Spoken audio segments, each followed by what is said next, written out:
For the first time, astronomers have been able to directly follow the motion of an exoplanet as it moves to the other side of its host star. The planet has the smallest orbit of all directly imaged exoplanets so far, lying as close to its host star as Saturn is to the Sun.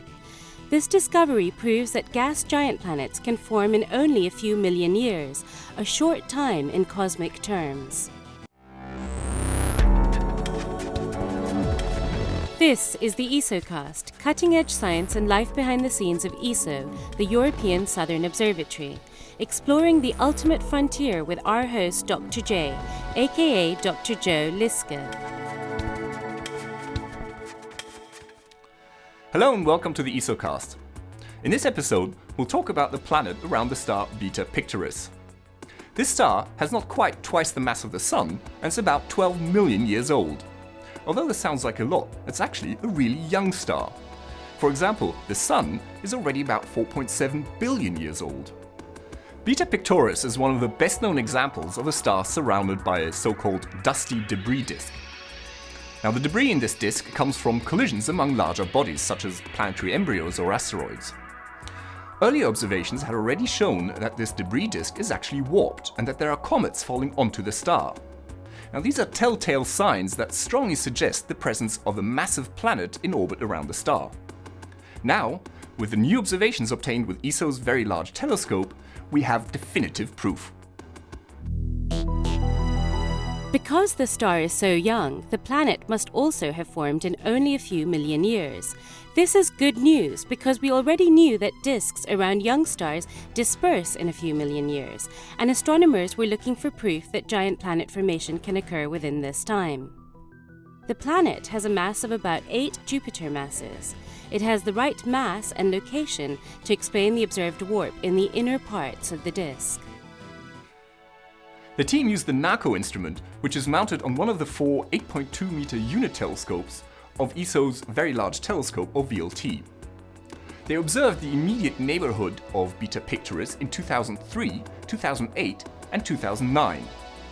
Now, the 2003 observations clearly showed a massive planet in the disk, but in 2008 and in early 2009, it had disappeared.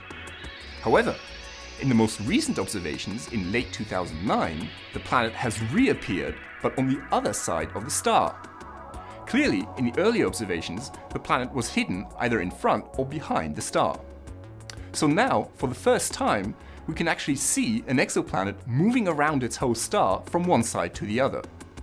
This also gives the astronomers a much better estimate of the distance between the star and the planet.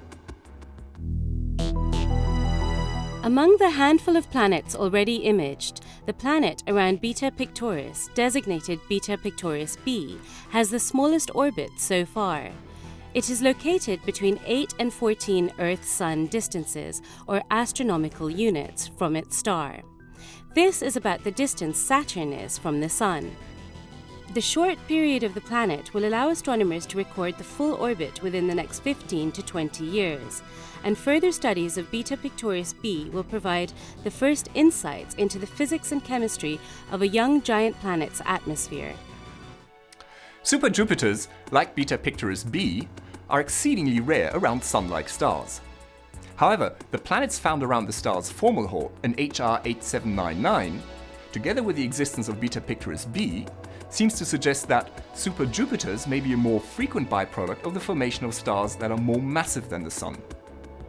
Such planets strongly disturb the disks around their stars, and that creates structures that will be easily observable with ALMA, which is a revolutionary new millimeter and submillimeter telescope that is being built right now by ESO together with international partners.